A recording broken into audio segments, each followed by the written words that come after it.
जय टेकरी सरकार।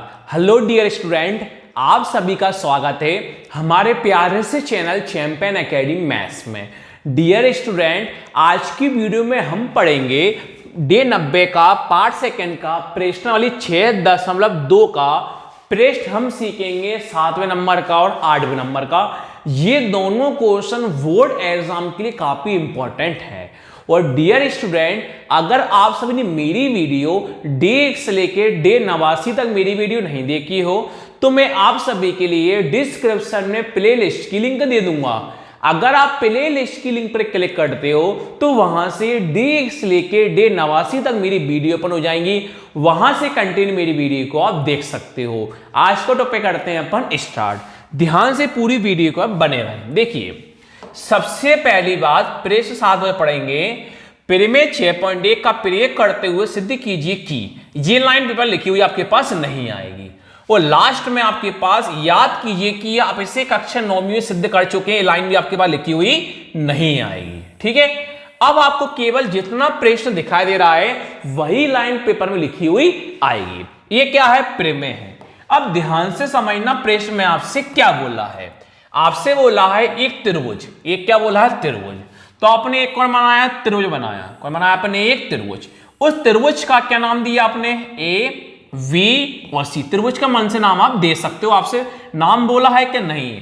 तो आपने एक त्रिभुज बनाया, उस त्रिभुज का क्या नाम दिया? ए, बी और सी।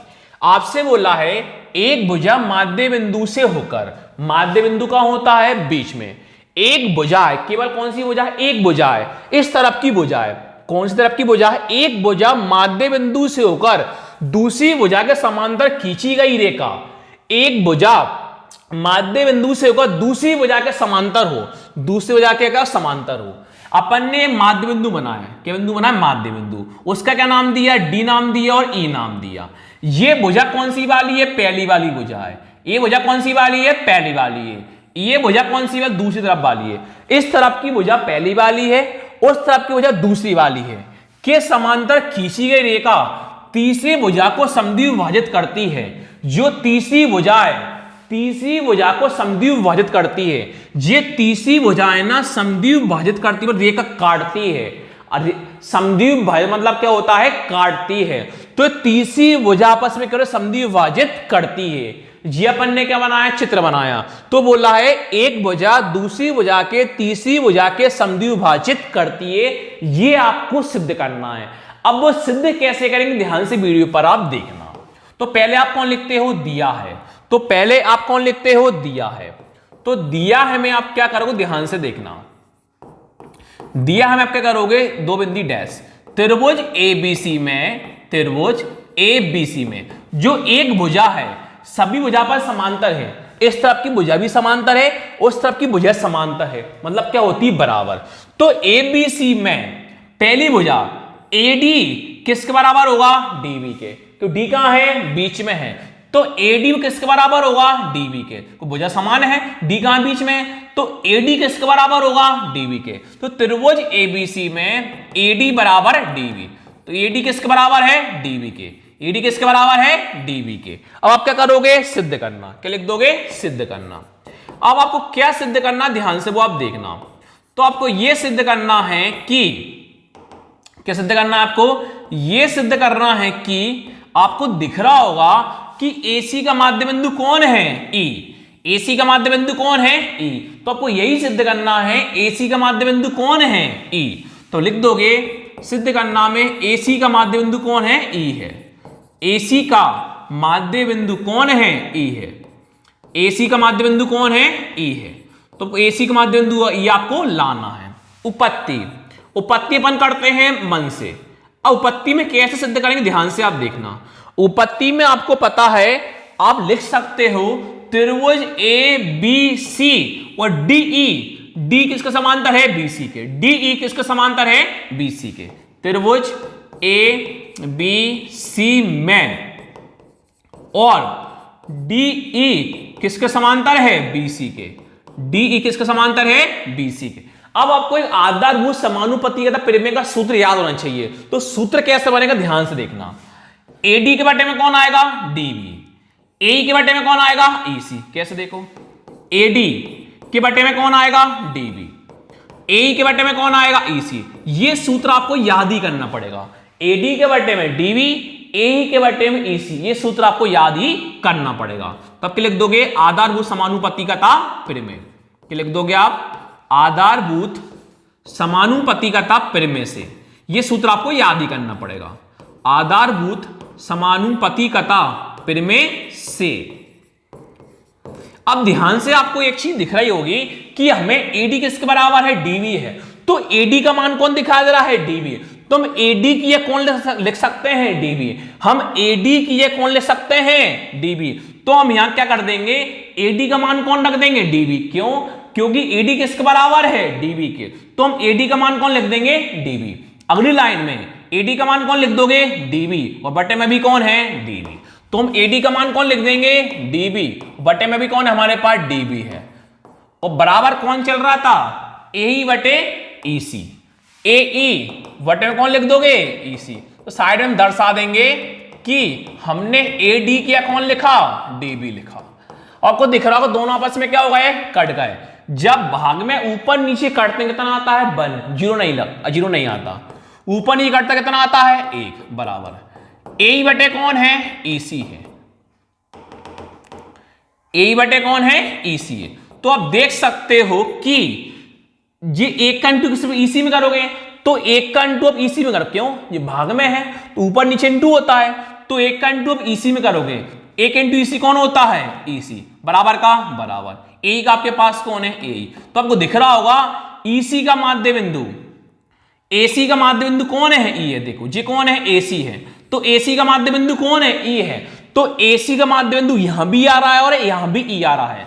तो एसी का माध्य बिंदु कौन है, ई है। तो मैं यही लाना था कि एसी का माध्य बिंदु कौन है, ई है। तो अब लास्ट में लिख सकते हो, अतः चूंकि एसी का माध्य बिंदु कौन है, ई है, तो हमारे पास पहले में क्या होगा, सिद्ध हो। इतना ही करना सब बस। एसी का माध्य बिंदु कौन है, ई है। एसी का माध्य बिंदु कौन है हमारे पास, ई है। ये हमारी पहले में क्या हो गई, सिद्ध हो गई। अब अगले पे आते हैं, तो लास्ट में लिख देना आप सिद्ध हुआ। लास्ट में आपके लिख देना सिद्ध हुआ। अब आया प्रश्न नंबर 8 पर। देखो प्रश्न 8 भी वही है, प्रमेय 6.2 का प्रयोग करते सिद्ध कीजिए। ये लाइन आपके पास लिखी हुई नहीं आएगी। याद रखिए कि कक्षा 9 पढ़ चुकी है, लाइन लिखी हुई नहीं आएगी। देखो क्या बोला है, अब सिद्ध कीजिए एक त्रिभुज। क्या बोला है आपसे, एक त्रिभुज। तो आपने कौन बनाया, ये पहला त्रिभुज। कौन बनाया आपने, ये पहला त्रिभुज। क्या नाम दिया, ए बी और सी। अब आपसे बोला है दो भुजाओं के माध्य बिंदु, दो भुजा, इस तरफ भी भुजा है उस तरफ भी भुजा है, माध्य बिंदु कहां होता है, बीच में। क्या नाम दिया, डी और ई। पहले वाले प्रश्न में क्या था, उसमें एक भुजा थी, इसमें कितनी भुजा थी, केवल एक भुजा थी। कितनी भुजा थी, एक भुजा थी। इस वाले में दो भुजा आपस में क्या है, साथ में है। दो भुजा आपस में क्या है, साथ में है।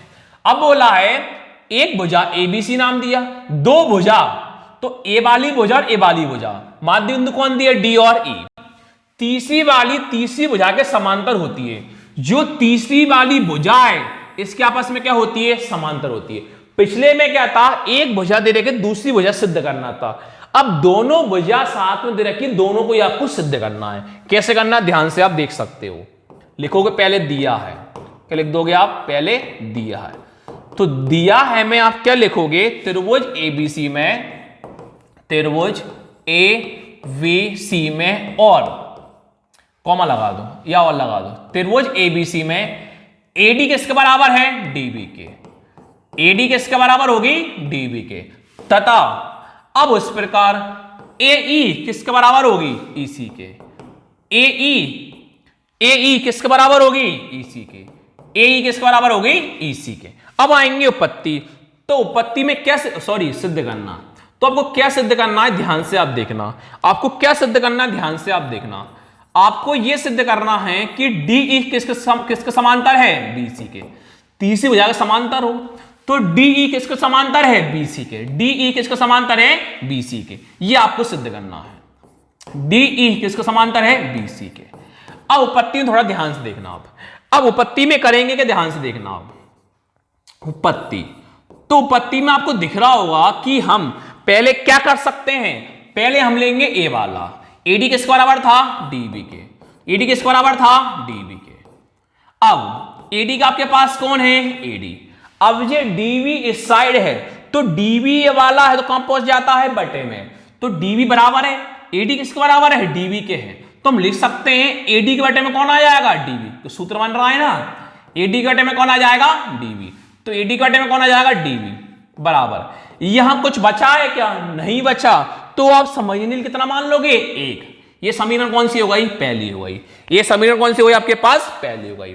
और इसी प्रकार अब दूसरा आपके पास कौन है, पहला आपने एडी बराबर डीबी लिया था, अब दूसरा आपके पास कौन है, ए बराबर ईसी। दूसरा आपके पास कौन है, ए बराबर ईसी। दूसरा कौन लिख दोगे, ए बराबर ईसी लिख दोगे। अब ए का कौन है, एसी, ए। अब जे कम पहुंच जाएगा बटे में यानी भाग में, बराबर कितना मान लो समझने के लिए, एक। ये समीकरण कौन सी आपके पास, दो आ गई। अब समीकरण एक बार समीकरण दो से, समीकरण एक व समीकरण दो से, समीकरण एक बार समीकरण दो से।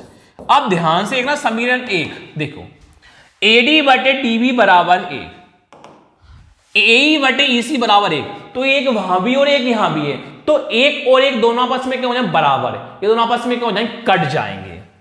अब यहां कौन लिख दोगे आप, एडी बटे डीबी, तो समीकरण एक से कौन लिख दोगे आप, एडी बटे डीबी, और आप समीकरण दो से कौन लिख दोगे, ए बटे ईसी, ए बटे ईसी।